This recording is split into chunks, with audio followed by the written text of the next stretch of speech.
मूं जेको कमु कयो आहे सिंधी मीडिया ते उहो as a cartoonist, as a video director ऐं वीडियो सॉन्ग डायरेक्टर, जंहिंमें माई अब्दा परवीन थी, उस्ताद मंज़ूर अली ख़ान थियो, मोहम्मद यूसुफ थियो, अलन फ़कीर थियो, या ॿिया जेके बि मड़ई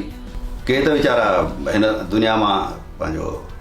गुज़र करे विया, हलिया विया, के हाणे भयात आहिनि, अलाह उन्हनि खे हयाती ॾाढो सुठो कमु पिया कनि पंहिंजी फील्ड में। हींअर ताईं जेके सिंधी चैनल ईंदा रहिया आहिनि या हाणे ॿुधूं पिया त के टी वी चैनल अचनि पिया, सेटेलाइट टी वी चैनल, यानी टी वी चैनल जो अचण को मक़सदु यानी को वरी का अहिड़ी वॾी ॻाल्हि कान्हे का, उहो कमु कहिड़ो पिया कनि, माण्हुनि खे पैगाम कहिड़ो पिया पहुचाइनि ऐं हिन मुआशिरे जे सुधार जे लाइ कहिड़ा पंहिंजा फ़र्ज़ पिया अदा कनि, इहो वॾो मसइलो आहे ऐं इहा अहम शइ आहे। हाणे ताईं जेके बि टी वी चैनल्स ते जेके टीमूं कमु पियूं कनि उहे बि साॻियूं आहिनि, सिधी सी ॻाल्हि आहे, जेके शुरू खां वठी कंदियूं आयूं आहिनि। ऐं बदकिस्मती आहे असांजी सिंधी मीडिया जी जो उहे पंहिंजी कंहिं बि सुठनि माण्हुनि खे या सुठी टीम खे पाण वटि ॼमाए क़ाबू करे या हिकु हंधि जोड़े न सघिया आहिनि। my.tv इहो हिकिड़े नंढड़े शहर मां पियो अचे, चाहे नंढड़ो ॻोठु हुजे,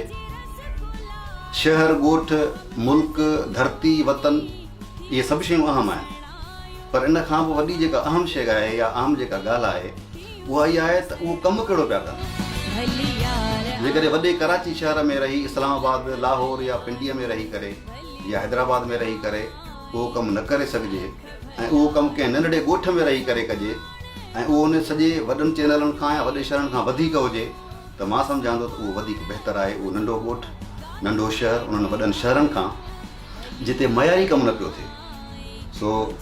हीउ जेको चैनल अचे पियो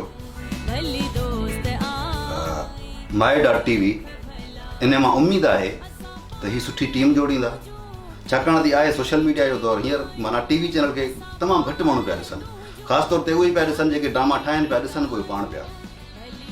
सो सोशल मीडिया जो दौरु आहे, टी वी चैनल सभु कंहिंजे खीसे में पियो आहे, मोबाइल हर कंहिंजे खीसे में पियो आहे। उमेदु आहे त हीउ सोशल मीडिया जो चैनल थी करे वॾनि चैनल्स जे लाइ हिकिड़ो मिसाल पैदा थींदो।